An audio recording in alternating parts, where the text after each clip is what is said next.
तर शरद पवारांची राजकीय हत्या करण्यासाठी अजित पवारांसह आयोगाचा कट होता असं जितेंद्र आव्हाडांनी म्हटलंय।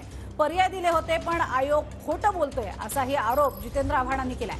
तर अजित पवारांचा जुना व्हिडिओ सुद्धा त्यांनी यावेळी दाखवलाय। इलेक्शन कमिशनला आम्ही पर्याय दिला की राष्ट्रवादी पक्ष वाढवण्यात कोणाचा सहभाग होता, लाईफ अँड ब्लड कोण होतं, त्याचं सरळ उत्तर मिळतं शरद पवार।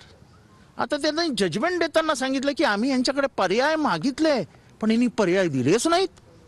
आमच्याकडे पत्र आहे, आम्ही पर्याय दिल्याचे, आमच्या वकिलांच्या सहीनी पत्र दिलंय। म्हणजे इलेक्शन कमिशन एकतर खोटं तरी बोलतंय किंवा इलेक्शन कमिशन विसरभोळ आहे।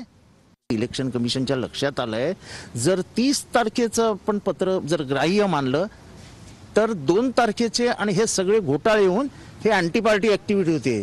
जे 30 तारखेला जर सही केलेली असली तरी त्यांची अँटी पार्टी ऍक्टिव्हिटी होते आणि त्याच्यातनं सुटण्यासाठी म्हणून इलेक्शन कमिशनने 2019चा मार्ग पकडला आहे।